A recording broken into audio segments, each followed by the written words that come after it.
मोत्यांपासून अनेक दागिने बनतात जे महिलांना सौंदर्यात अधिक भर घालतात. अशा सुंदर व आकर्षक मोत्यांचे दागिने आज मी तुमच्यासाठी घेऊन आले. तर हा व्हिडिओ खूप सुंदर होणार आहे, तर सगळ्यांनी हा व्हिडिओ पूर्ण बघा. आणि कोणाकडे हे मोत्यांचे दागिने आहेत त्यांनी मला कमेंट बॉक्समध्ये नक्कीच सांगा. पहिला दागिन्याचा प्रकार आहे तो म्हणजेच नथ. नथीशिवाय तर कोणतंही महाराष्ट्रीयन लग्न पूर्ण होत नाही. आता ही नथची फॅशन इतर लग्नातही दिसत आहे. नववधू नेहमी मोत्यांची नथ घालायला प्राधान्य देते, कारण लग्नाच्या साडीवर ही नथ अति आकर्षक आणि शोभून दिसते. त्याचप्रमाणे नथीचे आता खूप छान छान असे प्रकार आलेले आहेत, म्हणून महिला नथीला खूप प्राधान्य देत आहे आणि सध्याला ही फॅशन अजून जास्त बघायला मिळत आहे. तर मला नक्कीच सांगा, अशा नथ तुमच्याकडे आहेत का? मोत्यांची सर. काही महिलांना जास्त मोठे दागिने आवडत नाही. अशा वेळी मोत्यांची सर ही तुमच्या मदतीला येते. गळ्यात ही साधी घातलेली मोत्यांची सर खूप सुंदर दिसते. अगदी शर्ट पॅन्टवर देखील ही सर तुम्हाला घालता येते. त्याचसोबत तुमच्याकडे व्हाईट कलरमध्ये साडी असेल किंवा नेटमध्ये व्हाईट साडी असेल त्यावर देखील ही तुम्ही मोत्यांची सर घालू शकतात.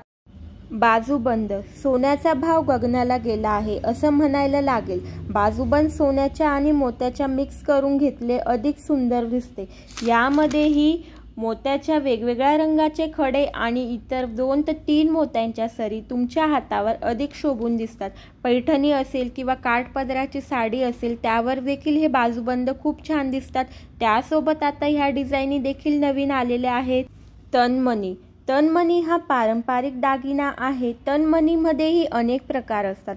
पिवळी, निळी अशा सगळ्या कलरमध्ये तनमणी तुम्हाला पाहायला मिळतात. तसंच 1 सर 3 सर असे विविध तनमणी उपलब्ध असतात आणि यांचे कलर इतके आकर्षक असतात की तुमचा चेहरा हा अधिक उठून दिसतो. त्यासाठी तुमच्याकडेही एकतरी तनमणी असायलाच हवी. मोतीहार हा अथवा 2 सर किंवा 3 सर असणारा दागिना तुम्हाला कोणत्याही कार्यक्रमासाठी किंवा नेहमीच्या पेहरावासाठीही वापरता येतो. हा दिसायला नाजूक असल्याने साहजिकच समोरच्या व्यक्तीचं तुमच्या गळ्याकडे आपोआपच लक्ष जातं. त्यासोबत याच्यामध्ये तुम्हाला नवनवीन डिझाईनसुद्धा बघायला मिळतील. त्यासोबत याच्यामध्ये डायमंड देखील आहेत. त्याच्यामुळे तुमचं लूक अधिक मॉडेल करण्याचं काम मोतीहार हा करत असतो. मोत्याचा चोकर.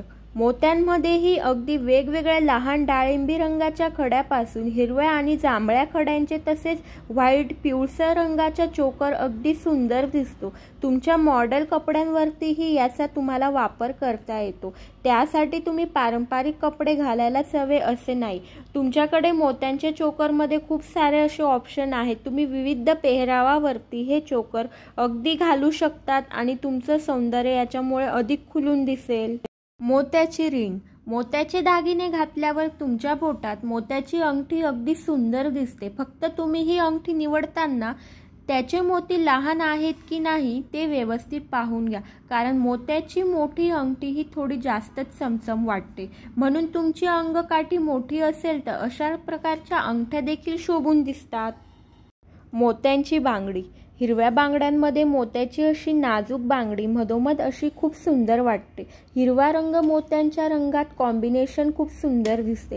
हिरव्या बांगड्या घालण्यापेक्षा मिक्स करून बांगड्या घाला. तुमचं लूक अधिक उठून दिसेल आणि तुमच्या बांगड्या पण खूप उठून दिसतील. मोत्याची कुडी. मोत्याची कुडी परंपरागत चालून आलेला दागिना आहे. पूर्वी या मोत्याच्या कुड्या सगळेच वापरत होते, पण आजही त्याची फॅशन कायम आहे. नवरी साडी घातल्यावर कानात अशा कुड्या घातल्यावर अतिशय सुंदर दिसते. मोत्याचे तोडे.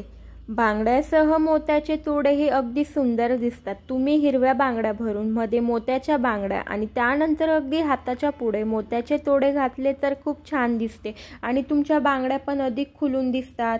तर ह्या बांगड्या तुम्ही नक्कीच घालून बघा. मला कमेंट करून नक्कीच सांगा कोणाकडे हे दागिने आहेत. तुमच्याकडे एक दागिना पण असेल तर मला कमेंट करून त्याचं नाव नक्कीच सांगा.